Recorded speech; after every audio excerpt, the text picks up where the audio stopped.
Tata group के multibagger FMCG stock में बना खरीदारी का मौका 5 साल में 200% रिटर्न। नोट कर लें अगला target Tata group stock. Tata group की FMCG company Tata consumer products के स्टॉक्स पर ब्रोकरेज फर्म मोतीलाल ओसवाल ने खरीदारी की सलाह दी है।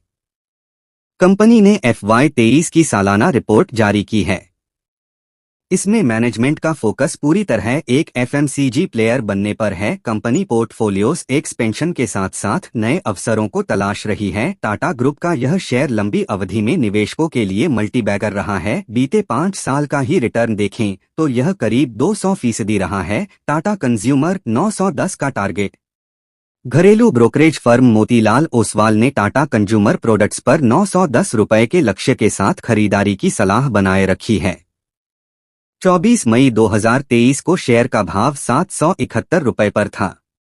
इस तरह मौजूदा भाव से स्टॉक में आगे करीब 18% का उछाल देखने को मिल सकता है। बीते 5 साल में शेयर 200% से ज्यादा उछल चुका है। 25 मई के सेशन में स्टॉक में 1% से ज्यादा का उछाल है।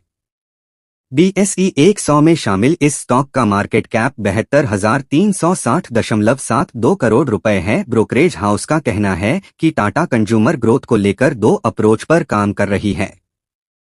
पहला, नरिश टाटा संपन्न, टाटा सॉयलफुल और रेडी टू कंज्यूम बिजनेस को नए ग्रोथ इंजन के रूप में देखना, और दूसरा सभी सप्लाई चेन में डिजिटाइजेशन के साथ डिस्ट्रीब्यूशन नेटवर्क का विस्तार करना है।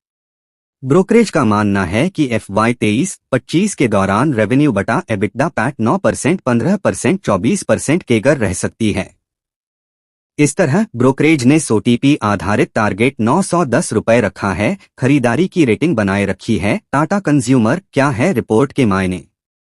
टाटा कंज्यूमर प्रोडक्ट्स की वित्त वर्ष 2023 की सालाना रिपोर्ट का फोकस मैनेजमेंट पूरी तरह एक बड़े FMCG प्लेयर के रूप में आगे बढ़ना है। इसके लिए कंपनी जिस भी बिजनेस में मौके हैं वहां विस्तार करने की तैयारी में है। इसके अलावा कंपनी की योजना डिजिटल पावर के साथ अपने नेटवर्क को ज्यादा से ज्यादा बड़ा बनाने की है। कंपनी का इंडिया ग्रोथ बिजनेस 53% YoY बढ़ा है। इसमें 80% की ग्रोथ नरिशको से मिली है। टाटा संपन्न में सालाना आधार पर करीब 29% ग्रोथ रही। FY23 में डायरेक्ट डिस्ट्रीब्यूशन नेटवर्क 3 गुना बढ़कर 15 लाख आउटलेट्स हो गया। 2020 में यह 5 लाख था, जबकि कुल 38 लाख आउटलेट्स तक पहुंच है। FY23 में कंपनी के लॉन्च डबल हुए हैं। करीब 34 नए प्रोडक्ट कंपनी ने लॉन्च किए। आगे कंपनी करीब 200 नए प्रोडक्ट्स उतारने के लिए इंफ्रा तैयार कर रही है। रिपोर्ट के मुताबिक FY23 में कंपनी के इंटरनेशनल बिजनेस की ग्रोथ सिंगल डिजिट में रही। हालांकि इनपुट कास्ट, इन्फ्लेशन और करेंसी में उतार चढ़ाव के चलते कंपनी की प्रॉफिटेबिलिटी गंभीर रूप से प्रभावित हुई थी।